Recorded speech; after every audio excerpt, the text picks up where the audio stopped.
Hi guys, इस question को अगर हम सॉल्व करें तो क्या दिया है क्वेश्चन में।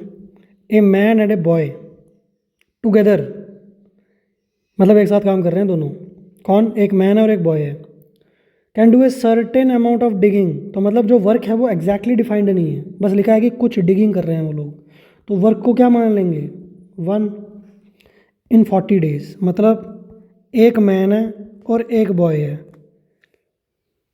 कितने दिन में पूरा काम खत्म कर रहे हैं? 40 डेज में।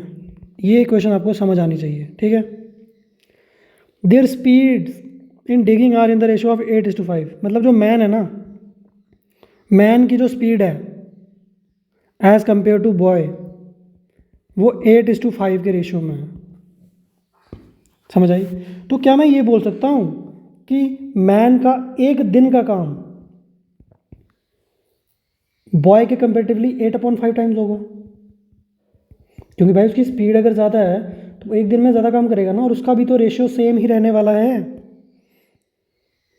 वर्क का। तो work done by man divided by work done by boy 8/5 के बराबर हो जाएगा, ठीक है। पहली तो ये चीज़ आपको समझनी है। अगर ये समझ आता है तो क्वेश्चन खत्म है यहीं पे। क्या पूछा है क्वेश्चन में? How many days will the boy take to complete the work if engage alone. अगर अकेला बॉय काम करेगा तो कितना टाइम लगेगा बॉय को ख़त्म करने में? तो बॉय के लिए हमें 1/b की वैल्यू निकालनी है, उसके बाद हम बता पाएंगे आंसर। तो देखो दो इक्वेशंस हैं, एक इक्वेशन में 1/m है, 1/m है, दूसरा 1/b 1/b है। हमें 1/b की वैल्यू निकालनी है, ठीक है। तो ये जो इक्वेशन हमारी बनी है यहाँ से 1/m क्या आ जाएगा?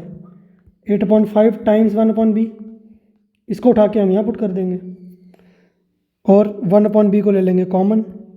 ब्रैकेट में आएगा 8/5 + 1 = 1/40।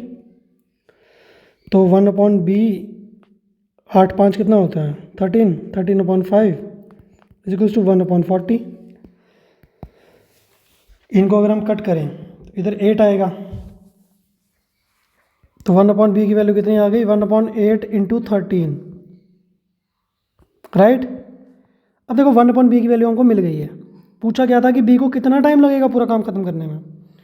तो 1/b का मतलब होता है कि b का एक दिन का काम कितना आ रहा है? 1/8 × 13, ये है b का एक दिन का काम। लेकिन इन्हीं रेशियोज़ को तो हम थोड़ा सिंप्लीफाई करते हैं, और डिनोमिनेटर में अगर 1 आ गया तो हमारा पूरा वर्क भी तो 1 ही है। तो डिनोमिनेटर में अगर हमारा वर्क आ गया तो न्यूमिनेटर में क्या होता है? ऑटोमेटिकली जो डिनोमिनेटर होता है वो ऑटोमेटिकली क्या बन जाता है? टाइम। कौन सा टाइम? इस वर्क को कंप्लीट करने का टाइम।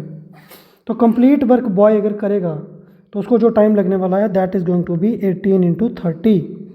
18 × 30 करेंगे 104 आंसर आएगा, डी आंसर हो जाएगा हमारा,